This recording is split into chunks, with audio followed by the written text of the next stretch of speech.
উদ্বেগের সহিত আপনাদের যেটি জানাতে হচ্ছে সেটি হচ্ছে ঢাকা বিশ্ববিদ্যালয়ের মধ্যে এরকম একটি নিরাপদ জায়গায়, যেখানে মানুষ ঢাকা শহরের অনেকাংশ থেকে এখানে মানুষজন নিজেদেরকে নিরাপদ মনে করে, সেরকম একটি জায়গাতে ঢাকা বিশ্ববিদ্যালয় স্যার এফ রহমান হলের সাহিত্য প্রকাশনা বিষয়ক সম্পাদক শাহরিয়ার আলম সাম্যকে যেরকম উপযুক্ত করে ছুরিকাঘাত করে হত্যাকাণ্ডের শিকার হতে হয়েছে, এটি শুধু উদ্বেগ এবং দুঃখজনক কোনো ঘটনা নয়, বরং এটি সামগ্রিকভাবে দেশের যে আইন শৃঙ্খলার যে চরম অবনতি সেটিকে চোখে আঙ্গুল দিয়ে দেখিয়ে দিচ্ছে।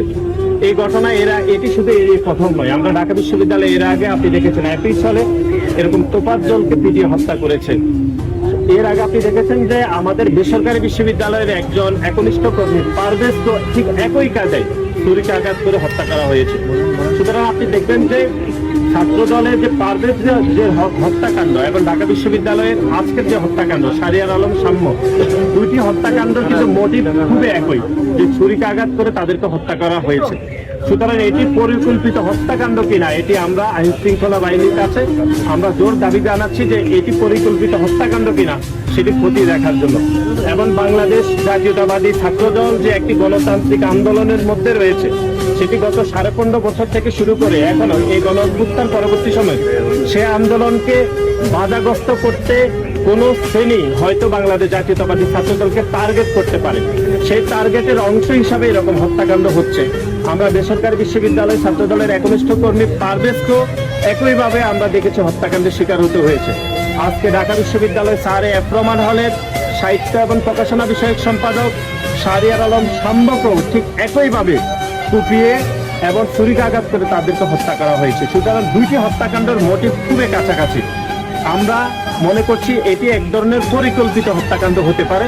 সেজন্য আমরা বিশ্ববিদ্যালয় প্রশাসন এবং আইন শৃঙ্খলা রক্ষাকারী বাহিনীর কাছে জোর দাবি জানাচ্ছি যেন এটি একদম উপযুক্ত করে প্রমাণ এটি যেন তদন্ত করা হয়।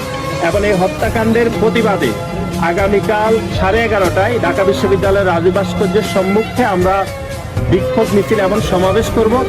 এবং এই যে ঢাকা বিশ্ববিদ্যালয়ের পবিত্র মাটিতে এই হত্যাকাণ্ড যে হয়েছে তার দায়ভার ঢাকা বিশ্ববিদ্যালয়ের আইন শৃঙ্খলা যিনি দেখেন যে মাননীয় প্রক্টর, তাকে বহন করতে হবে।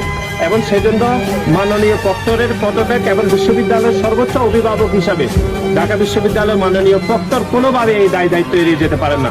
সুতরাং মাননীয় প্রক্টর এবং মাননীয় ভিসি মহোদয়ের পদত্যাগের দাবিতে আগামীকাল 11:30টায় রাজু ভাস্কর্যের সম্মুখে বাংলাদেশ জাতীয়তাবাদী ছাত্রদল বিক্ষোভ মিছিল এবং সমাবেশ করবে। আমরা আপনাদেরকে যেটি বলতে চাই সেটি হচ্ছে বাংলাদেশ জাতীয়তাবাদী